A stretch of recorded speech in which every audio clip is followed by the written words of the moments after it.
Barangay Hinebra dinaya nga ba mga bro sa laban ng Manila Clasico at Magnolia Hotshots kaya pala nanalo sa dulo. Yan mga bro, pagkatapos mong i-like ang ating video, mag-subscribe na rin kung bago ka pa lang sa ating channel at i-click ang notification bell para lagi kang updated sa ating mga sports balita.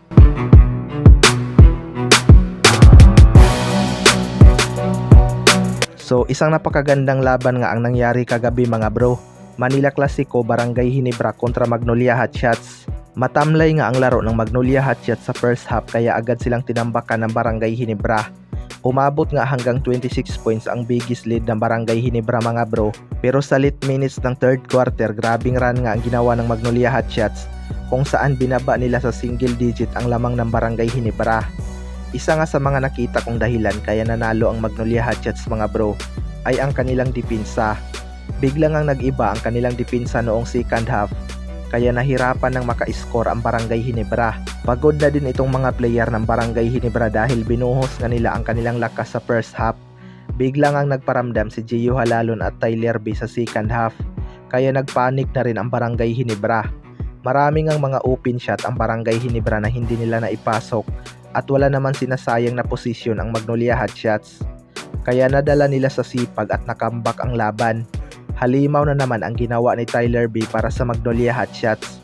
Sa kabilang banda naman mga bro, Barangay Hinebra dinaya nga ba sa Manila Clasico. Isang nakakagulat na laban nga ang nangyari kagabi mga bro matapos ma-choke ang Barangay Hinebra sa dulo. Nasayang nga ang kanilang 26 points lead dahil biglang nag-take over ang import ng Magnolia Hotshots na si Tyler. Kabaliktara naman para kay Tony Bishop dahil bumagsak bigla ang kanyang opensa sa dulo. Pero masyado ngang naging kapante ang Barangay Hinebra at hindi nila napapansin na unti-unti na silang hinahabol ng Magnolia Hotshots. Pero isa nga sa mga pinakamainit ngayon mga bro ay ang crucial layup ni Scottie Thompson na hindi tinawagan ng mga referee. Pangpanalo nga sana yun mga bro kung natawagan lang ng foul. Pero tanong nga ng karamihan kung may foul nga ba. Well, para sa akin mga bro, may foul talaga yun sa kamay ni Scottie Thompson. Kitang-kita naman sa replay na dumampi talaga ang kamay ni Mark Baruca sa kamay ni Scottie Thompson. Pero mahirap nga matukoy yun sa totoong aksyon mga bro dahil iba nga ang replay kaysa personal na play.